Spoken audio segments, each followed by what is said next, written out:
Welcome to our latest live. I do this every single Thursday at 2 o'clock Central. Sometimes I make it, sometimes I don't, but we are here now. What I'm going to do on this live, I want to explain what this live is for those of you who watch the recording. That's 90% of the views. This live, I'm going to talk about one house. If you find a distressed property, there's more than one way to make money with it. So I'm going to talk about one house, and then I'm going to talk about the 3 different options and ways you can make money with that house. So that's what the topic's going to be on. I'm going to get into the meat after a few of the people join this room. Going to get some interaction. So if you're watching the recording, please hit that like button. I promise to provide a click's worth of value. I promise. And hang around because this is going to be a really cool live. Never done one like this. And actually, I did one on TikTok the other day, and there was up to 1,000 people, 500-600 people watching. So it was a really good live. So I want to bring it to you on YouTube. I think it's going to do well here as well. Let me introduce myself. If you're just joining, are we live? We're good. But we're live there. All right, I don't see anybody. Awesome. So let me know where you're from in the chat box if you haven't. Give this video a like. I would really appreciate that. And then we will get the ball rolling. I'm going to introduce myself and kind of let me know how in my lives you've been on before. If you're watching the recording, I just try to get a little interaction to get this pushed a little bit. But there's not, I don't go down too many rabbit holes. I will keep with the theme. So my name is Sam. I'm a real estate investor. I own a house buying company that flips 300 houses, Faster House here in St. Louis. We're going to flip 300 houses, meaning we're going to probably wholesale about 220, 230, and then we're going to rehab the rest. I also own a $40 million rental portfolio that I'm bought using any of my own money. You can just kill that if you want. Any of my own money. So that's, just don't kill the whole thing, or you can leave it up, whatever. I meant the screen. So yeah, so I do this all day, every day. We flip, we wholesale, we buy rentals, we do everything. All without using any of our own money. So that's why I'm here to provide this to you. I also have an educational platform. Just did a live webinar last night. I have a mentorship, all that fun stuff. If you want my free training, just go to the description in the bio below, or just DM me on Instagram. But all right, so let's get rolling on this. So you find one house, what do you do with it? Before I get into that, I want to ask you what you think the market's going to do. I'm going to give you my opinion on the market, going to give you my thoughts on the market, and then we'll talk about this house. So if you think the market, let me know what you think the market's going to do in the chat box, whether you're watching live or the recording. If you want to support me at all, comments, or we need to re-go, we're good. If you want to support me at all, then comments and interactions and likes really, really help. So if you want to support me, then interact. I would appreciate that. So the market, let me know what you think it's going to do. You think it's going to crash, remain steady? You think it's going to go up? I mean, if you've been watching most of social media or the news, you think it's going to crash. But if you're actively investing or listening to somebody that actively invests, then you know that it's more than likely not going to crash. That is not the plan. That is not likely to happen. A crash is not likely to happen because there's no really data to support it. Me, Kevin, and all these people that get paid for views say it's going to crash. Because if I started out this video with the real estate market's crashing, the crypto market's crashing, everything's crashing, get in your bunker because there's going to be a nuclear war, that would get views. And that's what people do. Obviously, that was a little hyperbole, but that's what people do to get views. Now, if I say the market's probably going to be okay, there's going to be some softening, there's going to be some opportunities to buy deals, it's not going to be the end of the world. People don't like that as much, right? That doesn't get as much, that's not clickbaity enough. It used to be sex sells, now it's negativity sells. So anyway, so that's my thoughts on the market. I talk to the top investors in the country. I have a line of sight to the top builders in the country that is kind of like the forefront of, the real estate market. And yes, things are softening, they're slowing down, but that's natural. It couldn't do this forever, what it was doing. It's got to plateau and do this kind of thing and probably, eventually something like that. It can't go like that forever. So yes, the market's softening and shifting, but it's providing ample opportunities for you to buy deals. I'm going to buy more deals in the next 12 to 18 months than I did in the past 12 to 18 months because the competition's going away and there are still deals out there.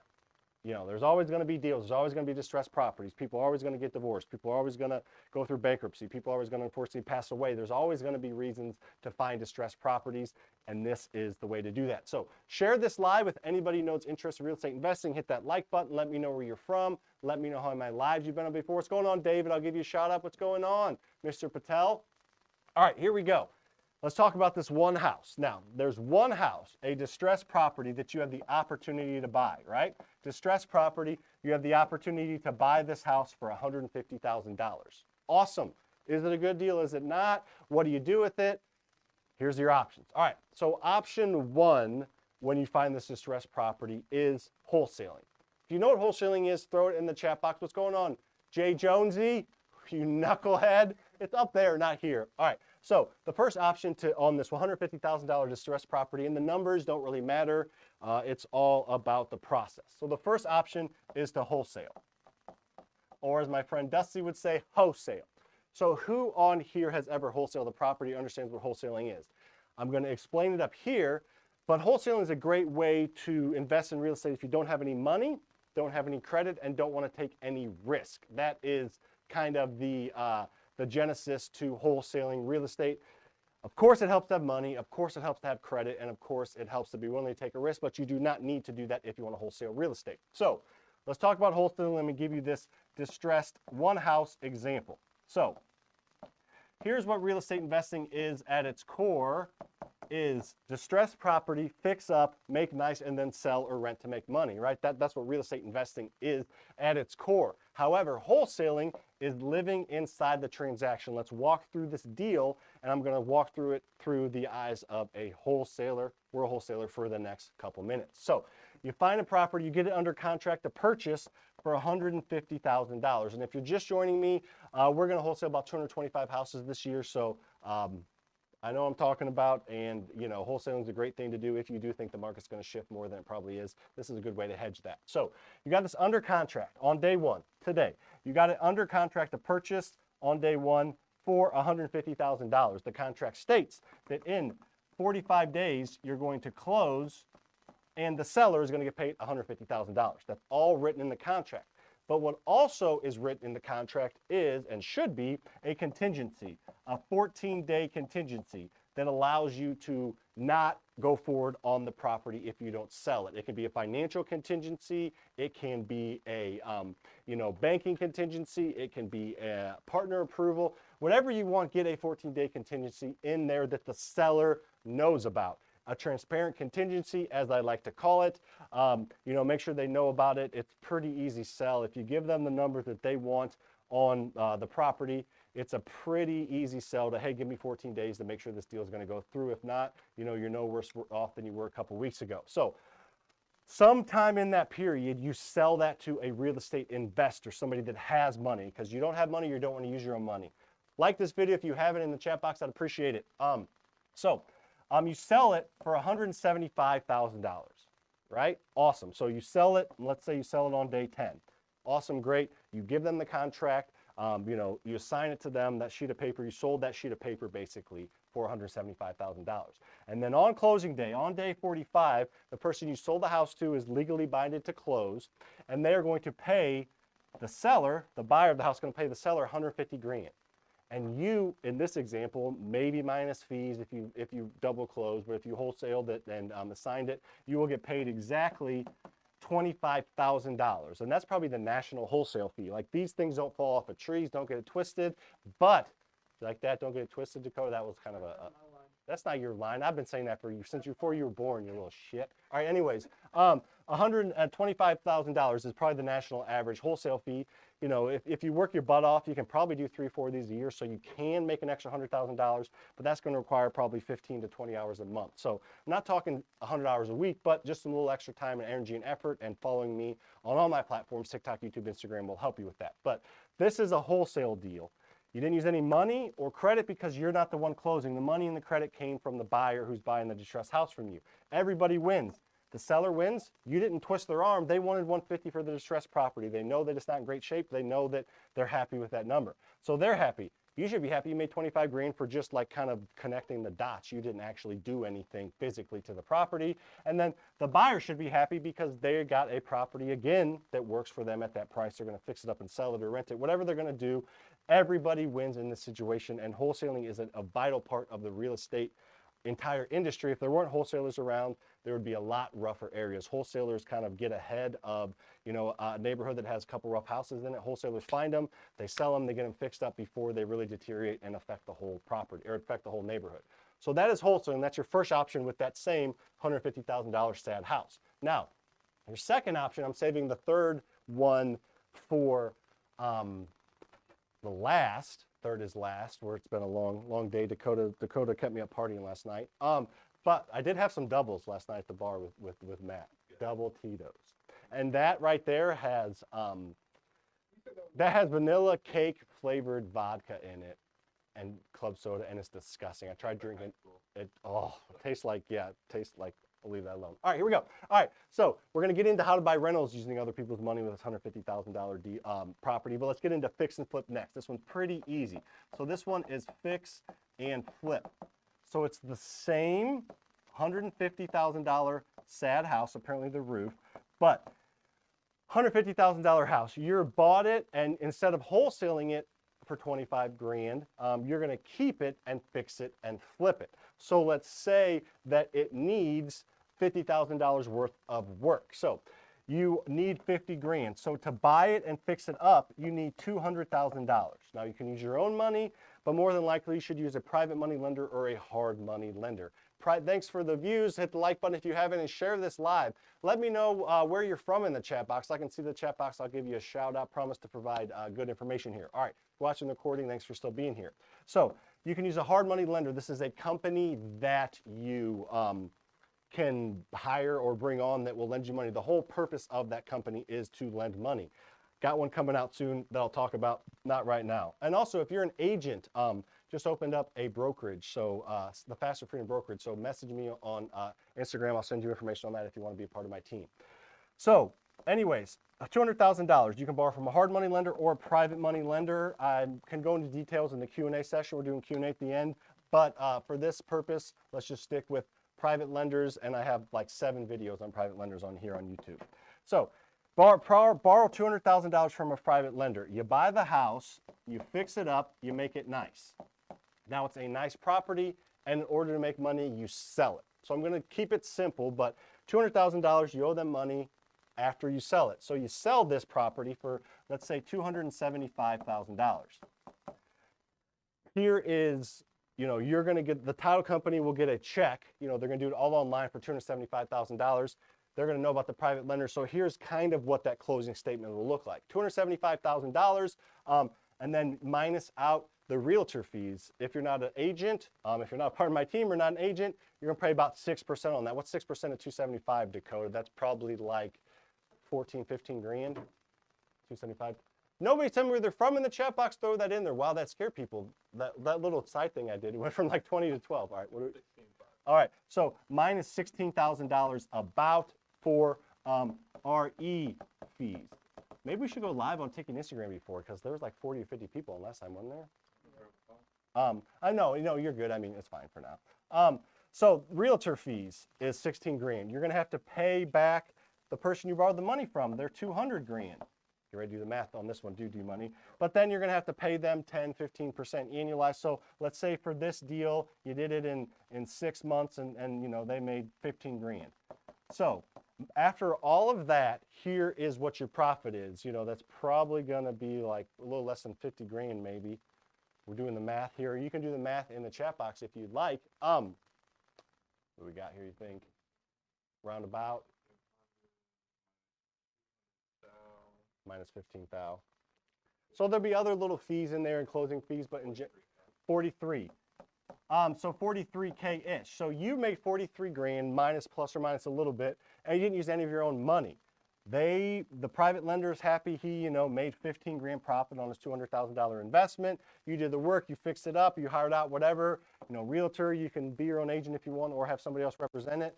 But you know, made 40 grand on this property and didn't use any of your own money. Great option. The third option, and my favorite, is to keep it as a rental property. Now, I have done this method I'm about to show you with apartment complexes, single-family rentals, and storage facilities. What's up, Tyler? In Vegas. Saw some of your shorts babbling in money options. You're babbling, or I was, whatever. I'm going to do Q&A here in a couple minutes as well, so hang around for that. So You can take the same distressed property and keep it as a rental. So let's go through the math on that. It is the Burr's method. The Burr stands for Buy, Rehab, Rent, Refinance, Scale. I've talked about it hundreds of times. If you've heard of the Burr method, give me a thumbs up. If you have not heard of it, no big deal. And again, make sure to like this video if you haven't. Just helps, you know, I'm giving away information that people charge hundreds, if not thousands of dollars to you know, give, and get it for free. So like button would be appreciated on my end. And then DM me on Instagram if you want my free training, or go to the link in the description below. But all right, so the same $150,000 house, you can buy it for $150,000 and it needs $50,000. Buy, rehab, rent, refinance, and scale. So you need $200,000 to do this deal. Go to the same private lender, hard money lender we just talked about, and they write you a check for that $200,000. You buy the house, you fix it up. Now, you got a fixed up property. That's good, but you're not going to just be able to get long-term financing just from a fixed up property. You got to get it rented as well. So the next step is to get it rented and producing cash. So now that you have your rented fixed up property, you go to the refinance step, which is kind of usually the most confusing step. It's really not too bad, but you take it to a small local bank and they will write you a check for 80% of the appraised value. So this property, same property, sold for $275. Let's say that's what it was worth. So $275. 80% of $275 is $220,000. Got him. Got him. Is $220,000. So the bank will write you a check for $220,000. Literally hand it to you. Cashier's check.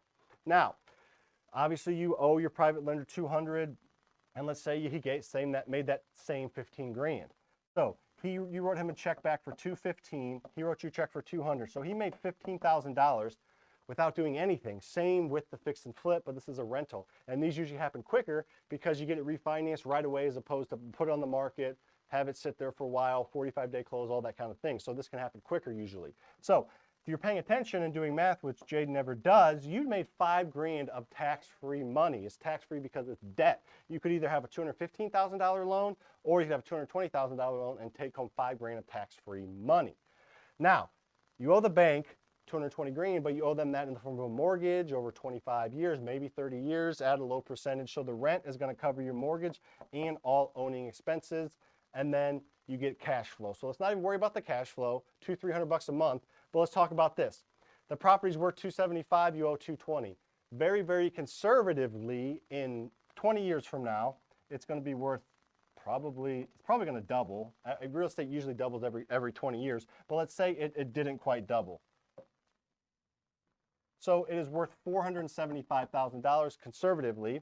Now, your $220,000 mortgage over 20 years, it's a 25-year, 30-year mortgage. It won't be paid down to nothing. But again, let's conservatively say it's paid down to 75.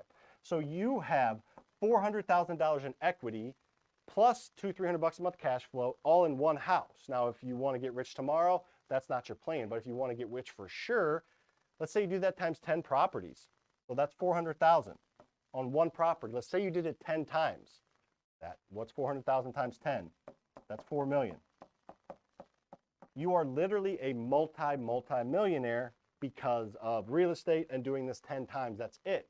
Do 2 or 3 a year. That's very, very easy to do, especially in the next 12 to 18 months, and you'll be a multi-millionaire. Plus you get cash flow. You can do lines of credit on that. I mean, I've done this at scale, which I'm getting ready to talk about. And we pulled out over $2 million of tax-free money in the past couple of years with refinances, because that equity that's created with what I just showed happens quickly. If you do the velocity of wealth, means you do it 20, 30 times a year, it grows quickly. All right, so speaking of scaling, if you want to create financial freedom, then you're going to have to scale. You can't just do this one time. Who on here wants to scale? How did it go from 275 to 220? I'm going to do Q&A in a minute. It didn't. It was worth 275. You got a loan for 220. All right, so scaling. Scaling is bigger, better, faster, stronger. I'm not going to go into too much detail. I do a ton of videos on this on my YouTube, but it is a way to scale. You create systems. You get into coaching, which I'm kind of virtually coaching you now, but you probably need an actual paid coach. You take action, you increase your leads, and then you get extra funding. Create systems around this process. It takes a while. It's not fun, but it's important. Either you do it or hire somebody or partner somebody that's good at systems. You get into coaching. if you're going to try this on your own, you're going to get a coach. You're going to spend money on a coach, but you're going to get there quicker with the coach. So it's like, do you want to fumble through this and, you know, maybe lose money on a few deals, or do you want to fork up a little bit of money and get a coach to do it the right way? Then you got to take action. This is the biggest separator. I know so many people that could be successful in this but aren't because they don't take action. You increase your lead flow. If you want to buy 5 houses this year, you got to look at probably 20. You can't look at 5 houses and buy 5. So you got to do marketing and wholesaling and networking with people and, you know, driving for dollars to increase your lead flow. And then you need extra funding. Get multiple private money lenders to work with, multiple hard money lenders, multiple small banks, so money's not an issue. So that is how you scale. What questions do you have in the chat box? Throw any question you have. We will get to it in the chat box. Again, DM me on Instagram if you want my free training. If you want to be on my brokerage, Propstream brokerage, just hang your license with me in any state, and I think most countries you can as well. 220 is 80% of 275 exactly. Yes. Any questions you have? This is a good time to get some Q&A in, right? Might as well get some Q&A in while you got me here. You know, this is probably the best, most impactful part for some people. Throw some questions in the chat box if you have them. If not, you know, again, like thousands of hours of free content on TikTok, YouTube, Instagram, you know, a little bit on Facebook, Twitter. You know, we'll see. They haven't been super electric in those times. But anyways, all right. So J Money, go hit that button. See you next Thursday at 2 o'clock. Releasing videos on all the platforms every single day. So follow, like, share, comment. If you'd like to support me, I would appreciate it very much.